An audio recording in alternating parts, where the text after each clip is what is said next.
Coming up on the Super 16 Sports Final, it's rivalry week. Look at the signs these Valley View fans have. Got to have everything out to take on their rivals, Scranton Prep. Plus, we can't forget about the old shoe game between Troy and Canton. Plus, Muncy taking on Hughesville. So many great games. Week 10, the final week of the regular season, coming up on the Super 16 Sports Final.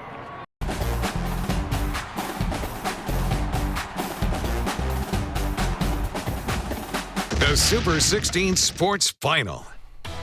Yes, the lights are on for the final week of the regular season. Hold off on those Halloween costumes, Landon. These teams want to put on a decent district seed in the district playoffs. I'm Ron Snyder alongside my boy, Landon Stolen. You know, we got 6 area schools that are going for a perfect regular season. We'll have some of those highlights in a moment, but we'll start with a rivalry game in District 2. And this one is always good. Valley View head coach George Hawanit's last regular season game as the Cougars head coach, but this game so big because they're going up against their rival Scranton Prep. He says whether he's there for 10 more days or 10 years, you gotta find a way to beat Scranton Prep on rivalry week. Hawanit says the win would help them win at least a share of the league title. They lost this game last season, 17-10. First quarter, no score. Lewis Paris rolls out for Scranton Prep, connects with Aiden Colloran, and he'll do the rest of the work, taking it all the way down to the 1-yard line later in the drive. Scranton Prep, tons of injuries they had to overcome this year, but these guys staying competitive, fighting to the last whistle, and this is Lewis Paris taking it in himself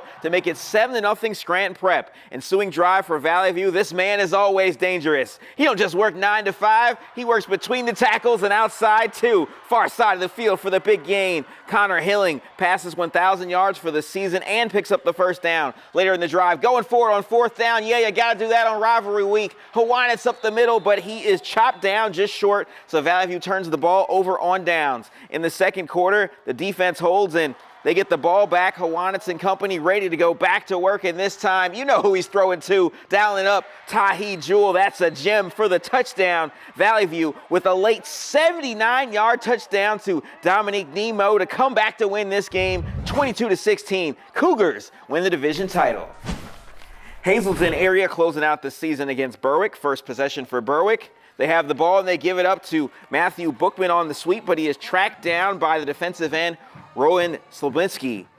A few plays later, the Cougars get it going. Tyler Wolf drops back and he connects with Matthew Casaitis for a 31-yard touchdown. Hazleton Area leads 8-0. Berwick gets the ball and the start of a long drive, and their quarterback, Dre Wilk, doing it. Into the secondary for a 36-yard run down to the 25-yard line. A few plays later, 4th down, not an issue. Will comes back to throw, connects for the touchdown. Berwick's drive comes to an end just off the hands there. And right before halftime, Hazleton goes for it. Their quarterback, Tyler Wolf, fakes the handoff. He's still going. Casaitis again comes through. Touchdown. Bulldogs win this one 20-0. How about another great rivalry game, Muncy and Hughesville? Muncy quarterback Branson Iyer, the handoff to Austin Johnson.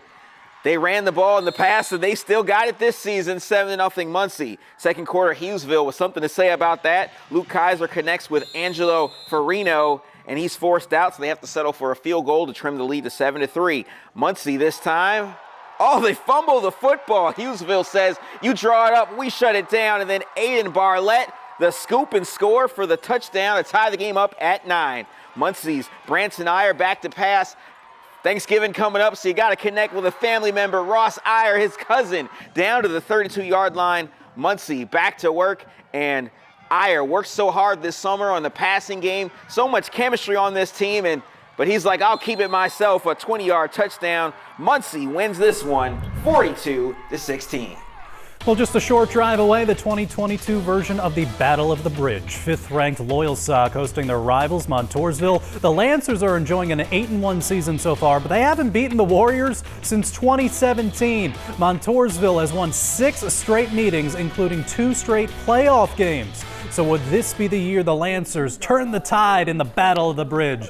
Well, they led to 21-7 at the half when we showed up. Davion Hill keeping the momentum going. A first down for the Lancers. Later in that drive, Tyler G out of the pocket. You know, sometimes the sidelines can be a dangerous place. Our photographer Tom Durant is okay. The official is okay. Jalen Andrews is okay. He scores a touchdown. Next Lancers possession. Hey, if it worked once, right? G to Andrews again, this time for 80 yards. Just like that, it's 35-7. Still in the third, it's more the same. G, this time to Gage Patterson, forced out of bounds, leads to another short touchdown for Hill. This one from 2 yards out, 42-7 at that point. G to Andrews, that connection was the story. For the first time since 2017, the Battle of the Bridge goes to Loyalsock, 48-14. Well, from the Battle of the Bridge to the Coal Bucket game. Top-ranked Mount Carmel Area hosting rival Shamokin. Didn't take long for the Red Tornadoes to strike. Cole Spears tosses one to Xavier Diaz. Runs up the sidelines for 30 yards. They'd score a few plays later. So it's 7-0 in the second. Michael Farinato finds a spot right through the middle. He scores the Red Tornadoes' second touchdown of the game. 13-0 after a missed PAT. Next Mount Carmel possession. Spears, this time going deep, but he's picked off by Jace Gink. Nice play by the Shamokin defense, but they can't do anything with the ball. They give it back to Mount Carmel. Ryan Widener initially stopped, but hey, if you just refuse to go down, you can just score another touchdown. 2-point conversion made it 21-0 at the half. Mount Carmel Area wins 41-12 to complete the perfect regular season.